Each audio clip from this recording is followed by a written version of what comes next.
Well, guys, we finally did it. We hit 200 subscribers, and we had some great news to talk about today. So let's get into it.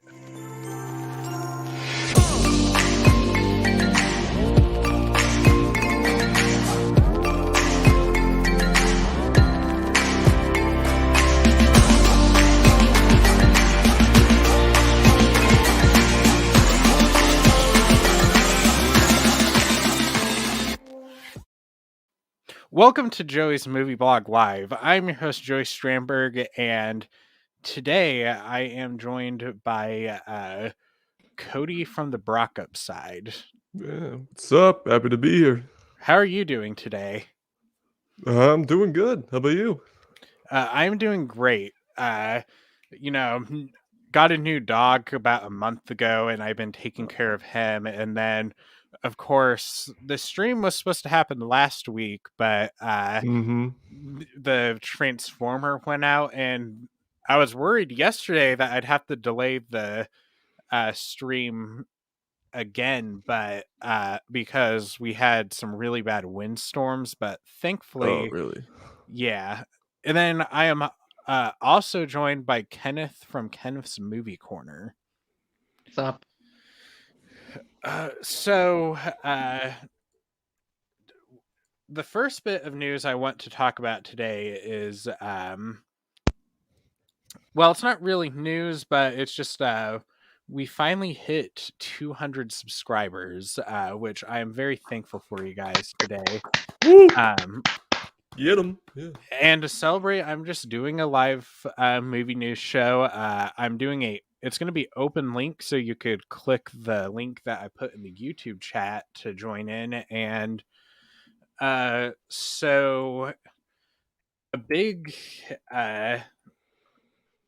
thing that happened that I wanted to talk about last week was that we got our first look of the highly anticipated sequel, across Spider-Man Across the Spider-Verse. So I'm a massive fan of the first Into the Spider-Verse movie, so I've been highly anxious to talk about uh, the new Spider-Man Into the Spider-Verse movie, and we finally got across the a trailer for it, and then we got a title, Across the Spider-Verse Part 1.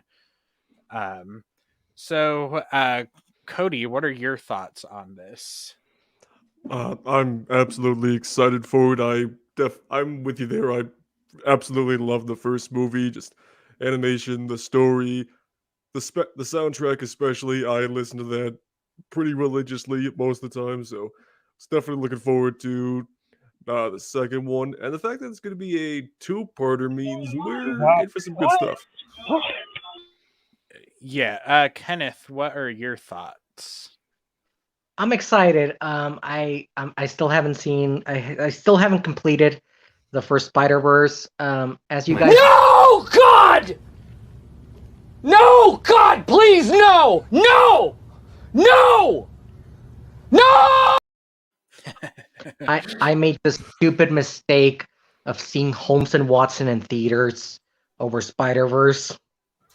Tomorrow I'll redeem myself. I'll actually watch the first Spider-Man Into the Spider-Verse, and I will not move until I finish it. All right, so Josh, what are your thoughts on this one?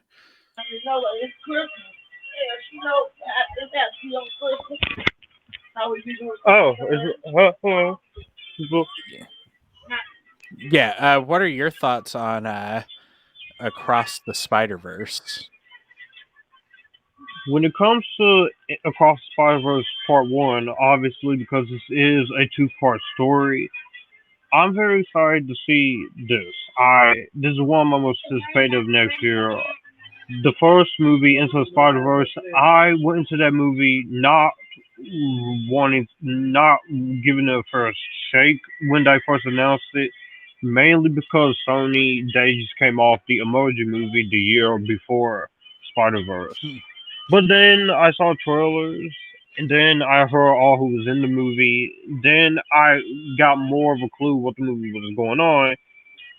I became more excited, and then when the reception was pretty positive, I went ahead and watched it, and it actually replaced Spider-Man 3 as my favorite Spider-Man movie. Because for a long time, Spider-Man 3 was my favorite Spider-Man movie. And not only that, I think it's the Spider-Verse one of the best animated movies ever, one of my favorite movies of all time, and one of the best movies of the last decade. And the fact that this movie worked well with Miles Morales, Shamik Moore, Jake Johnson as Peter Parker, Haley Steinfeld as Gwen Stacy, who she's doing a great job on Hawkeye, is Kate Bishop. And have to take so many different Spider-Man and make it work. This could have easily been a convoluted mess, but the way they did it was that I love the story. I love the emotional heart. It focused on Miles, and it it it has something to say. And definitely in the year where you had this and Black Panther, it was great to have superhero black representation with superheroes because we haven't had that since Hancock. So when it comes to absolutely, I'm not in any doubt that this is actually going to deliver. And you have one of the directors from Soul directing this, and you have Phil Lord and Chris Miller staying on to produce it. And then we're going to have many more Spider people like Spider-Man 2099, Jessica Drew, and maybe the returning characters from the last movie. This is it's a great time to be a Spider-Man fan, and especially Miles became more popular with the video game, and he's going to be in the Spider-Man 2 video game for PS5. This movie, I have a lot of hope and faith. I like what I see in the first look. Sony Pictures Animation has came a long way since the Emoji Movie. I like some of the stuff in the past, but it's really into the Spider Verse and the Mitchells versus the Machines that told me they have what it takes to do great stuff. And Spider-Man Across Spider Verse, I'm ready. October Mitchell's 2022. first. Bring it on. Good. So, speaking of highly anticipated, this one is not highly anticipated. Morbius. That's just Jared Leto in real life. What are you talking about? All right. Yeah. So I we did got- send you the intro No, for Joey, that's live. your most anticipated movie of 2022. Yeah. Oh, I did forget to mention that the intro at the start of this live stream is all thanks to Josh. He is amazing. And Thank we'll you. also have a new channel banner within the next week or so. But Yeah, I'll more. get into it this week or Okay. next week. But So I yeah. think we've the trailer for Morbius came out almost Did? 2 years ago. I'm sure a lot of us remember that trailer. I think a lot of us, Last the first set of trailers last year. and then it got delayed due to COVID, and then It it's a got part- delayed because of No Time to Die. Yep, and then now it's coming out in the best month to ever release a movie, January 2022. January is usually the gates of hell when it comes to movies like Yep. this. Yeah, Okay. That's why I'm not really looking forward to seeing the 355. But so That's at least good. so Cody, how much are you anticipating Morbius? Okay. Well, I mean, I like the Morbius character from what I've seen in the '90s Spider-Man show. You know, the whole like man versus monster thing they've got going on, and I got a strong feeling that's probably going to be the best representation of the character we're going to see for a while. I mean, at this point, it just kind of comes down to morbid curiosity as to how it connects to like Venom, Craven, and just the grand scheme of things as far as Marvel and Spider-Man goes. You know, Michael Keaton's going to be in it somehow, so even if just like a post-credit scene where he just hops into the MCU for 5 seconds, like, "Oh, what's up, bitch," and then disappears. But I don't know. We'll see. Maybe it'd be cool. Maybe not. Only time will tell at this point. Kenneth, what are your thoughts? I am extremely worried because I was at first excited for this movie, but then the amount of delays and everything. I can understand the first delays because of COVID, but then they delayed it the second No Time to Die was reported to be releasing on October. So I'm like, Sony probably doesn't have that much faith on this movie, and they didn't do that much marketing for this movie. Even after they started marketing movies, like I was sure that they were gonna do a trailer, at the release of Venom 2.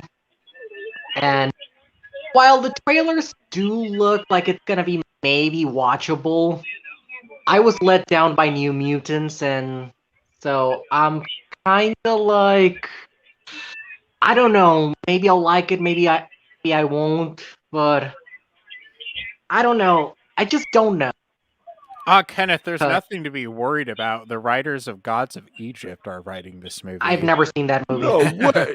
Oh, I saw that, and that movie was unintentionally hilarious.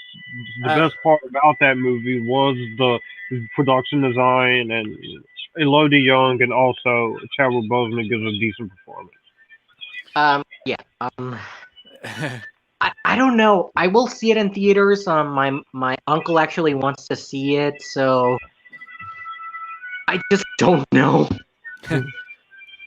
Josh, what are your feelings about this one?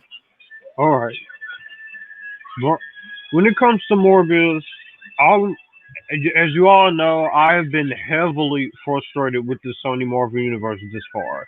The first Venom came out, I gave it a pretty harsh review, but rewatching it, which I do have it, it's better than what I made it out to be, but I still have issues with it. I still don't think it's a great movie.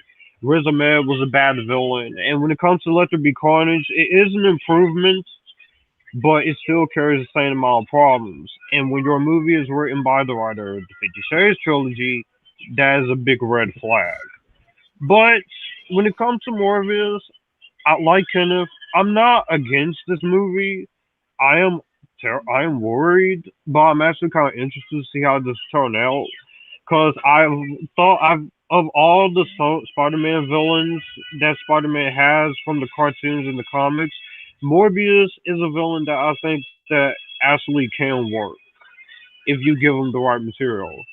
And Jared Leto, I think he is a great actor, despite what you may say about him. Say what you want about him in Suicide Squad. That wasn't his fault. He was just doing a job. And and also some of the other cast members, you have Michael Keaton, who I thought he was one of the best Spider-Man villains in Homecoming. Tyrese Gibson from Adria Transformers, Arjona. Fast and Furious, and you also have Adria Arjona, who I absolutely really liked in Six Underground. So, but my main fear with this movie is once again you're going to do to Venom, do this movie what you did to Venom, and have it PG-13. And on top of that, when your movie has constantly gotten delayed multiple times and you put it out in the worst month possible for movies, that's another big red flag. But just like with the 355 in January, I'm going in optimistic, not judgmental. If the movie is good, I will give it a good review. If I'm conflicted on the movie, I'll give a very mixed review. But if the movie is bad, I'm going to be harsh. I'm going to be honest because just there is no excuse for for this. Sony, the honestly, I think this whole Sony Marvel universe would be better if you just had someone like Kevin Feige and have Avi Arad removed because he honestly the same person who ruined Spider-Man 3, you ruined Venom with by making pussifying him to PG-13. And also on top of that, you did kind of fuck up Carnage a little bit by not letting him go full Carnage. But with that being said, I am optimistic if worried. So we'll see what happens on January 15th. Yeah, my basic thoughts is I don't have any expectations for this. Like, I'll be honest, like, I thought I Jared could, Leto was your favorite actor. uh, uh, yeah, I don't have any expectations. It's like I keep forgetting this movie even exists. Like, how many people even remember it before the new trailer?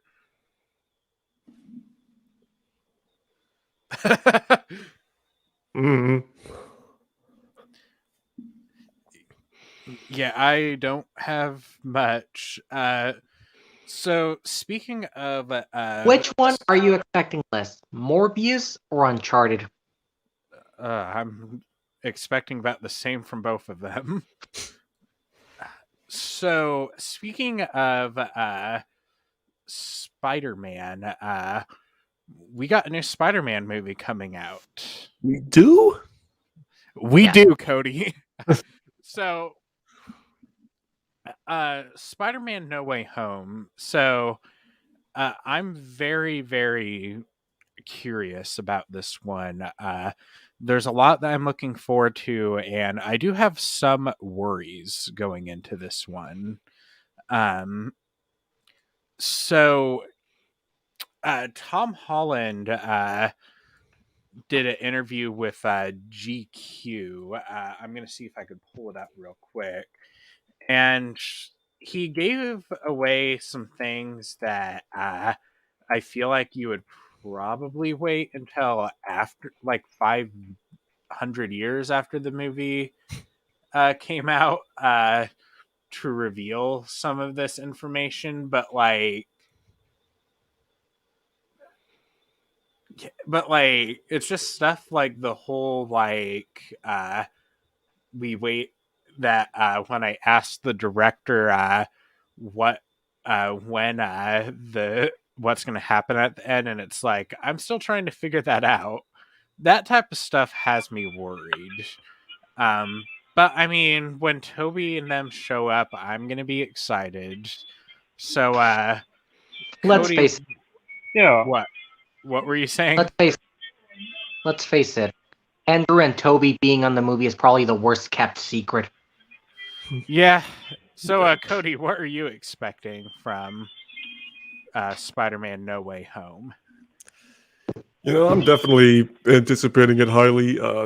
Even Well, if there wasn't the everlasting rumor of Toby and Andrew showing up, I think everything else has got a strong sense of promise and potential to it. But it's I feel like it's gonna be very interesting to see what happens next week when it comes out because I feel like it's either gonna be like the mega juggernaut movie that everyone just goes crazy over for months on end, or it's gonna be the most disappointing movie to ever grace the earth, which means social media is gonna be a bloodbath for a while. So I'm not quite sure which one I'm interested to see more, just because of that potential dynamic. But yeah, I mean, it feels like they've elevated what they did with the first two movies, take what they've definitely improved upon it in different areas, just from the trailers at least.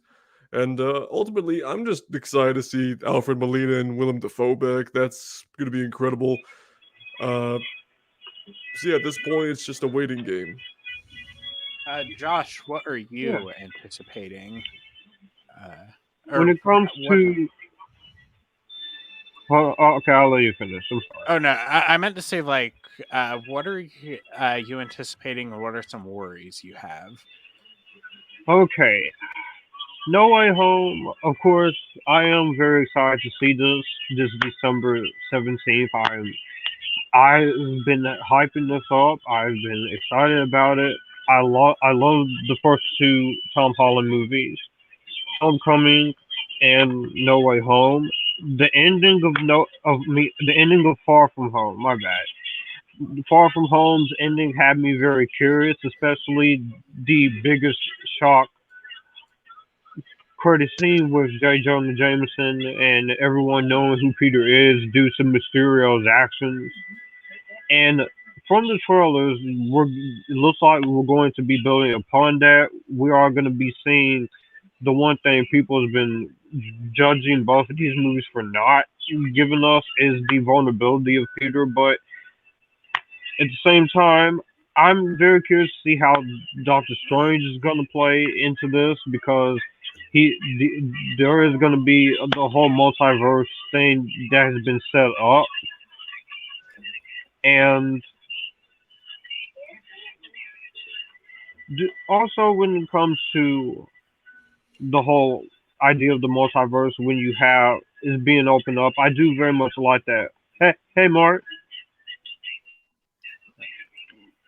Do Well, you have also any on top of worries? that, I'll get to them, but when it comes also everything else with the villains being in here, and also the pop, the fact that we are going to get another series of Tom Holland movies after this, and possibly they might be setting up Miles Morales to show up at some point, which is one of the things that could possibly happen. My two worries actually. One is who is going to be the sixth villain of the Sinister Six. And I pray to God that it is not Venom. I really hope it is not Tom Hardy's Venom. Not because I hate Tom Hardy or the character Venom, even though you could argue on that, but just because I don't think it's because I don't want the same stick with Venom from the last movies. If anything, just let this Venom already be developed. And if you're gonna go that route, if it's in Marvel's hands, if they want to do Venom, fine. But don't do the whole black suit thing. Just have Spider-Man just fight Venom.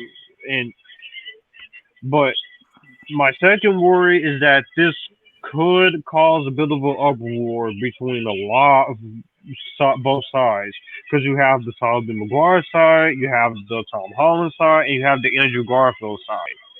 I'm and if this and this might cause a little bit of uproar on social media, but I am interested to see Tobey Maguire and Andrew Garfield in there, which the Maguire trilogy, I do love those movies. Even Spider-Man 3, every time I watch it, I appreciate it more. The Amazing Spider-Man movies, heavily frustrating, but I can get some enjoyment out of them for the most part. Even The Amazing Spider-Man 2, I actually don't hate that one. I do love that movie over the first film.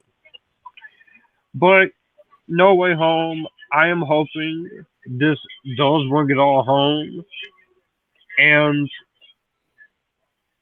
will probably that could also be a interesting idea, Mark. That No Way Home will literally make everyone forget about Peter by the end, have him stand on his own for the remainder of his life. That also could be an interesting idea. Yeah.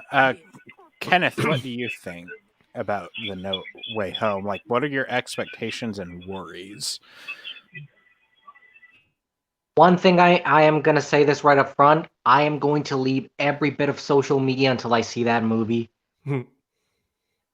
because let's face it, when it comes to movies, especially highly anticipated movies, like you see everyone on social media saying like putting spoilers the second that review embargo happens, and they don't even put like a spoiler warning. They are like, "Oh, screw you, we already saw that movie, so if you want us to avoid spoilers, haha, too bad."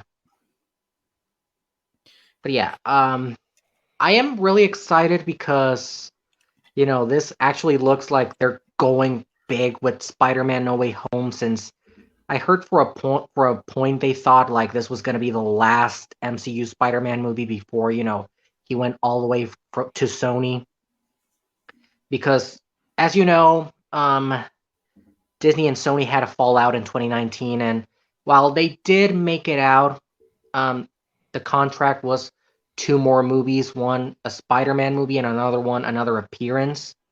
So I was like, is this gonna be the last one in the MCU?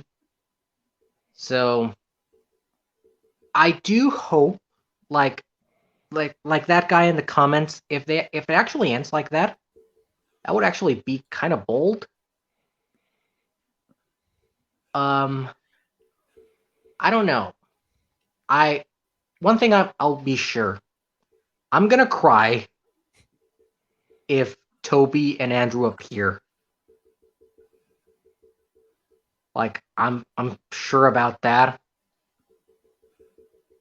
I think my only complaint is like with the five villains, like will the movie feel overcrowded, or I Yeah, don't know. that's Yeah. my concern. Mark says, yeah, true. TASM 1 is solid. Feels like an indie flick mixed with Spider Man stuff, while TASM 2 is a terrible sequel spin off demo reel, but without its perks, it's bad, though. Yeah, that's kind of how I feel about the TASM movies. I love the first Amazing Spider-Man actually. I enjoy it more on rewatch.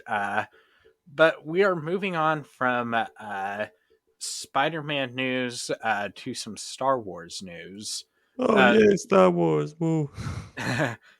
so, uh, The Acolyte is a show that all we know about is that it's going to be set in the High Republic, and this has been the show I have been most curious about because the just I'm excited to kind of get away from like before A New Hope and all that, and we got we got our first casting.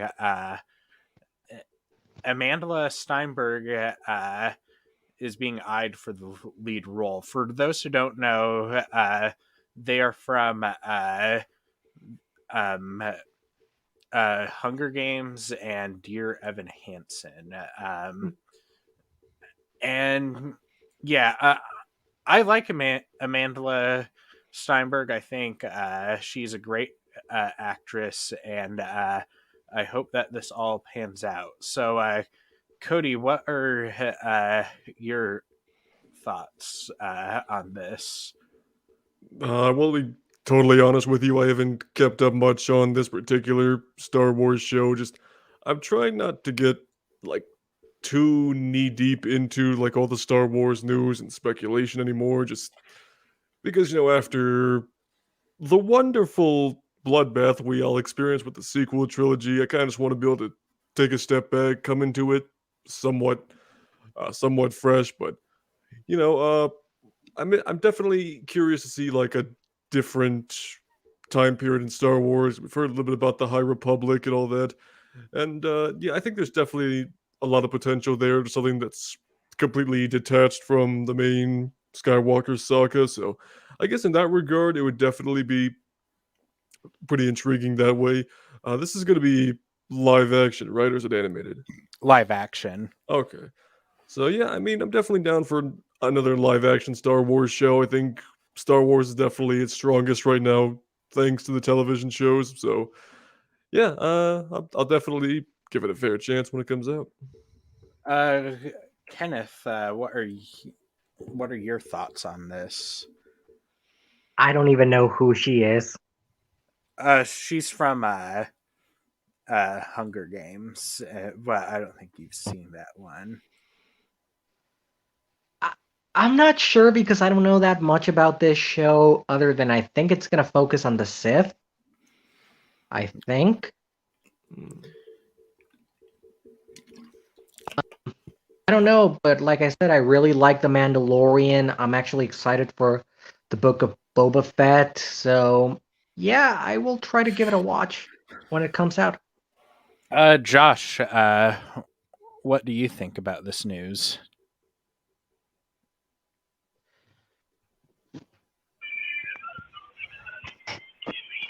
This news is kind of interesting. It's a different Star Wars show. I'm kind of interested. I do like the main actress. I saw her in The Hate You Give. She was good in that, and Dear Evan Hansen, I thought she did a good job.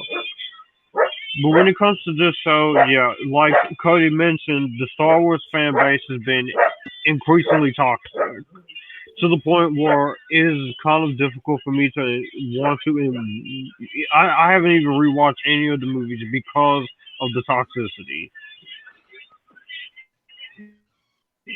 But I do love The Mandalorian. The Book of Boba Fett, I'm interested to see how that is going to play because it looks really cool. I, I might give this a watch. Maybe not, but if I don't, then yeah. So technically, this is not movie news, but it is. Did Kenneth die or something? Oh no, there he is.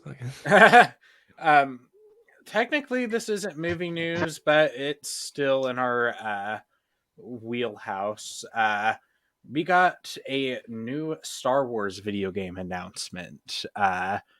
So, Star Wars Eclipse is coming to us from Quantic Dreams, who's done great games such as Heavy Rain and Detroit Become Human. And it is a video game that takes place in the High Republic. And it's currently in early development, and we have no current platforms announced, but I anticipate it's going to be PlayStation and Xbox.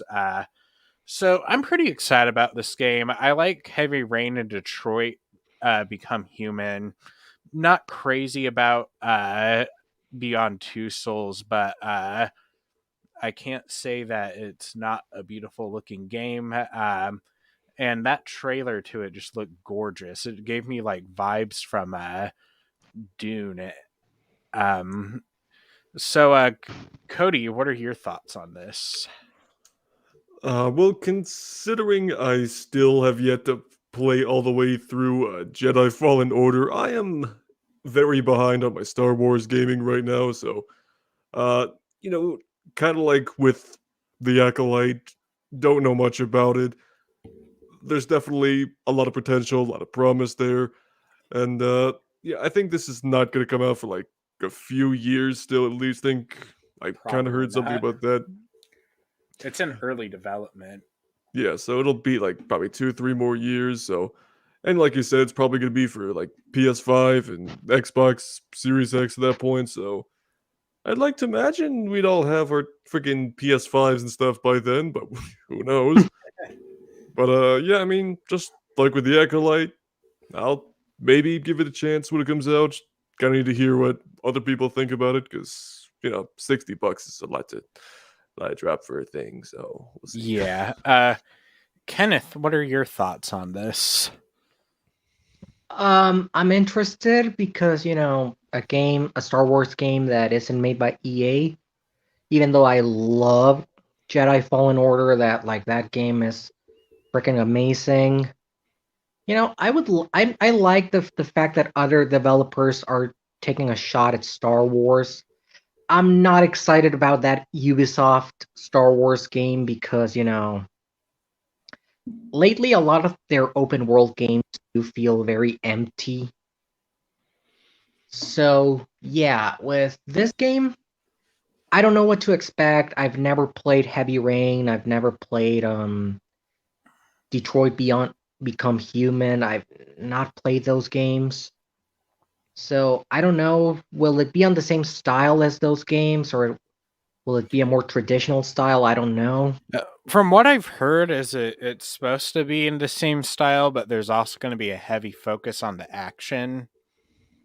So, like, they're going to do the like choices determining story stuff, but they're also going to focus on like the gameplay being like Jedi Fallen Order or something like that. So, yeah.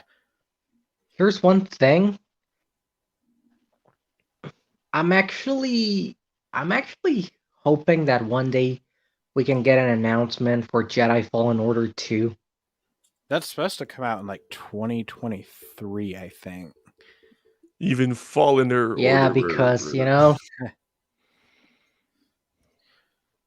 because I really love Fallen Order, so that's a Star Wars game I'm really excited for. Also the Knights of the Old Republic remake. Yeah, I'm But excited for yeah, that I one I too. don't have that much of an opinion since I don't know. I don't know that much about Quantic Dream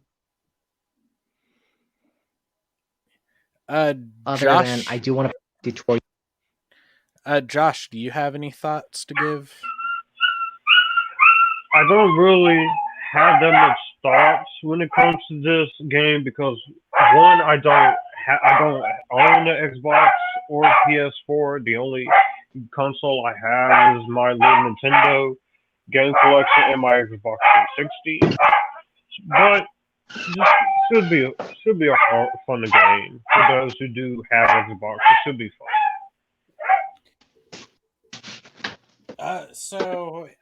The final topic I want to discuss today.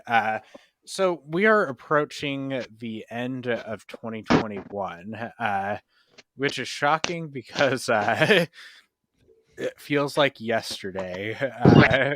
We were just going into this year, and wow, this has been one roller coaster of a year. It's like we started out the year, nothing was coming out, and then um,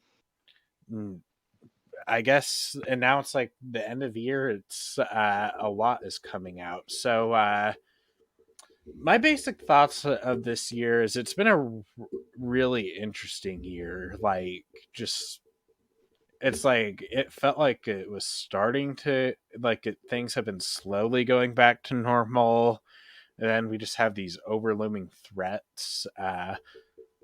And we've had some really good movies and some really shitty movies this year. So, Cody, what do you think of this year in movies?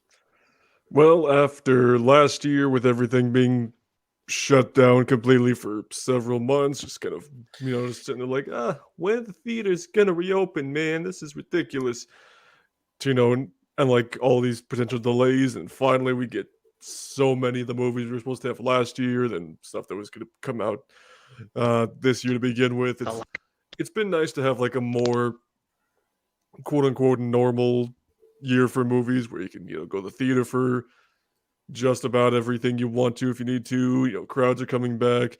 You know, big movies like Spider-Man, there's now a hustle to get tickets again, which was I weirdly missed that with Endgame. It's like, gotta stay on my app for the next 6 hours to get tickets. But yeah, so it was good to have the theater experience back because I think a lot of us were afraid it was gonna vanish forever. So definitely grateful about that. But yeah, as far as the movies themselves go, it's I guess similar to what we'd have other years. A lot of excuse me, a lot of like high profile films like Godzilla versus Kong, just to name one random one off the top of my head, and all that. There's a lot of smaller films that came out this year that I still haven't seen, like Spencer, Licorice Pizza, among others that I hopefully will by the end of the year that look promising. But yeah, I mean, it's just good to have things coming out, fewer delays, and yeah, just glad we can keep the conversation going. Uh, Josh, what is your thoughts on this year in movies?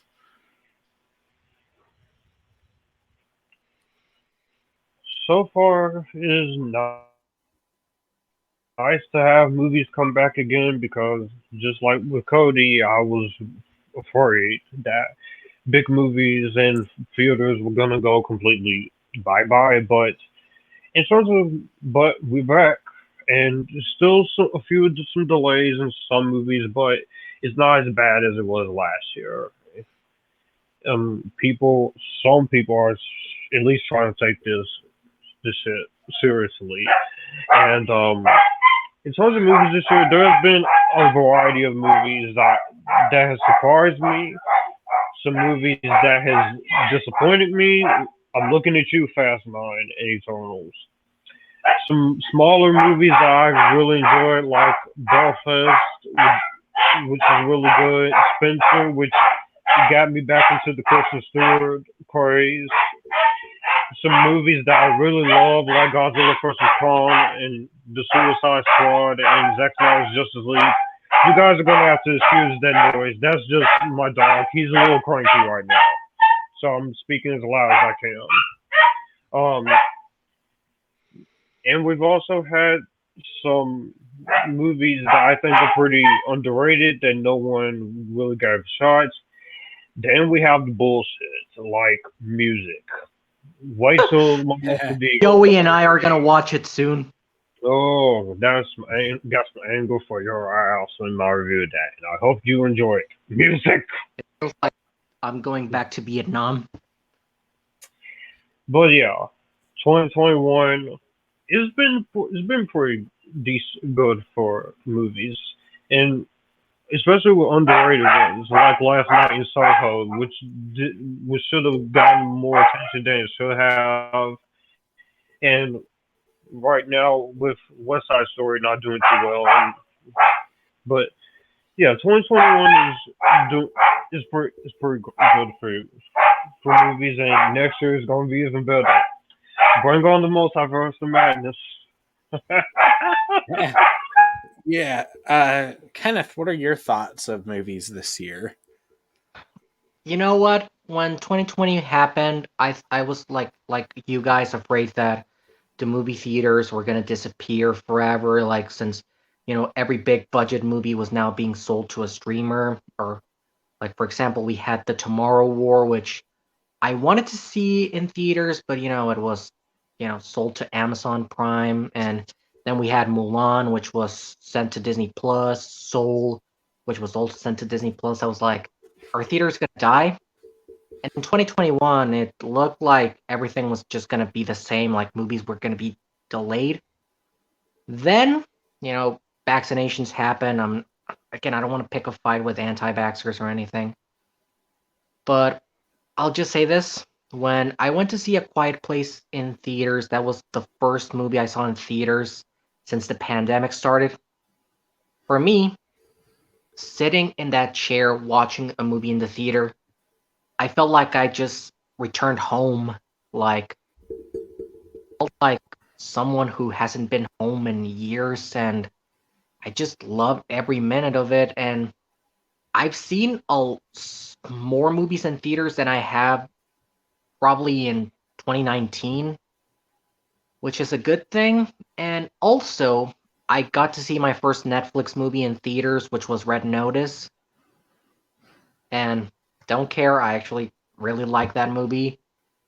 But yeah, I am actually glad that we're getting back to something that resembles normal, and we're gonna get something like Spider-Man No Way Home, which could have a huge chance that it could make $1 billion.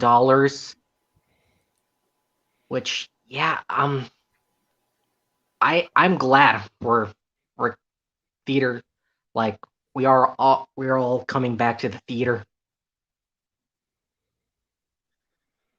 Yeah, I'm also like it's so exciting being able to go to a theater again to see something like Spider-Man. Mm-hmm. Unfortunately, I'm gonna see Spider-Man No Way Home in Mexico because a friend of mine who lives there actually invited me to see it. Cool. And you have to watch it in Spanish. Fuck. I'm like, honestly, I saw So one scene of Spider-Man Home Spanish, and I hated the voice actor. Like, he did not fit Tom Holland. Yeah. So I guess the last thing I want to talk about, so Chris Stuckman uploaded a video this week and it was talking about oh, Mark said, "Give my dog. I need to give my dog attention." He's all right. He's just he barks every time someone comes in and out of the house. So that's what happens. but like Chris Stuckman uploaded a video talking about why we I think it's like why we don't Why they don't make them like? yeah, why we don't get movies like they used to. And it's really, he raised some really interesting points, talking about stuff like streaming and physical media. And so, so I went. So in October, I went to see Last Night in Soho, which is my favorite movie of the year, and I went to see it in a nearly empty theater, and it was kind of exciting that I got to see it in a nearly empty theater, but also heartening. Tevia just joined. Hello. Hello. Oh, So what's going on? We're just chatting about why they don't make movies like they used to. Interesting. Do you have any thoughts about that? Yeah. My thought on that topic in general as well. I think my is just like sad and depressing, and honestly, like, why can we get good movies like The Matrix, like the other Matrix movie and Spidey? Yeah. Yeah, Spidey, we are gonna know home. I know that's coming in. New Matrix movie. Hang on a sec. I will be right back. I'm gonna focus. Yeah. I am gonna get my mic. Yeah. Yeah. Cody, do you have any thoughts? I haven't seen that video yet. I keep meaning to. I'll get around to it eventually. But I think if I had to guess, Spy talks about a lot. Like it's all about the IP and the brand recognition anymore. So people are more inclined to see like the latest chapter and their favorite franchise going on for 10+ years, but with something original. Which, yeah, it's a real shame. Unfortunately, don't really see that changing. But I think it's definitely where some streamers can come in because there's been some good original stuff brought to like Netflix and others. So there's still an audience for it. It's just not the biggest moneymaker at the moment, which is it's a bummer. Yeah, but like Chris Duckman also talked about an interesting thing about like how like studios used to like roll the dice because they were sure they would make money back through physical media sales. But like even because physical media isn't in such high demand nowadays, they're worried about that it's not going to make money back. So it's like I'm so yeah. Kenneth, do you have any thoughts on it? it's true. Sometimes they don't make movies like they used to. Like, for example, I would love to see the Western genre make a comeback. Like, for example, like if you make something like a Western or a medieval movie, they don't make those often because studios don't think that those are going to make money. So, yeah. And when it comes to things like a lot of studios will probably rather sell movies that they don't think are going to make money to streaming. Like, for example, remember Don't Look Up? Yeah. Originally going to be released by Paramount, and they ended up selling that movie to Netflix, probably because they were like, this is not going to make any money. Or Killers of the Flower Moon. Paramount sold that movie to Apple because They feared it wasn't going to make that much money, which raises a question, which raises the point that if your movie is not going to make $1 billion or it's not part of a very popular franchises, studios won't give you a fucking cent because Why? they think that, oh, it's not going to make money, Well, it's like which is there's also depressing. not like a middle ground when it comes to movies anymore, because it's like you're either getting low budget movies or big budget movies. Yeah. Wait, so there's no middle ground? Yeah, like there's not much of a middle ground anymore when it comes to budgets. That sucks. What the hell? What changed? Studios became more greedy. Of course. Yeah, like for example, those were my points, like Killers of the Flower Moon and Don't Look Up. The reason Paramount sold those movies to streaming because they were like, this is not gonna make money. So fuck it. We'll just stream and see what happens. Yeah. Josh, do you have any thoughts on this? When it comes to this news, what Chris Tucker was saying, it is true, but at the same time, I do have to agree with them because there is the Western genre. I do want to see it come back. The medieval genre, it should make a comeback, but it's just when you have stuff like The Last Duel, where you're trying to not only be a medieval movie, but you're also trying to. You have the main female character who's been. If you look up the premise, you know what I'm trying to say. I'm not going to repeat it here. You're basically setting yourself up for failure because every single time when it comes to anything involving a female character as such, it basically it either gets you one or two things. One, you're gonna get a lot of people saying it's woke and nonsense. Oh my god. And then you have people who just judges quickly before they even see it. Why? That didn't make any sense. That's stupid. What the fuck? I'm so tired of the word woke. That word doesn't say anymore. Okay. I need to land this because I've been wanting to wait a long time. This has been going crazy for months. So sorry, I did into the big spoiler. I need to go crazy. Okay. I am so tired of that word. Yeah, this is woke. It didn't mean woke. I'm so tired of that word. That word makes the fucking sense. Look, the term woke in the island for more time. The actual definition, I looked it up. That's what woke is not actually what people are saying. Like the real the woke, and I quote, what's the final definition? Aha. Got.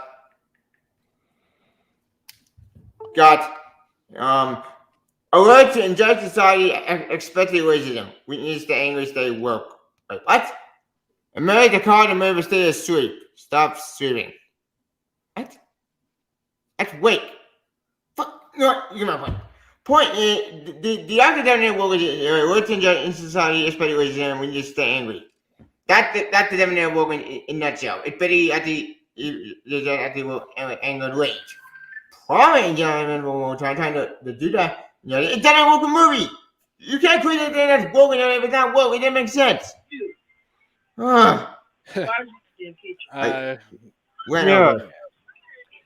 Yeah, and then also I do get the point of why streaming is there because let's face it, not every movie is going to be able to see a theatrical release.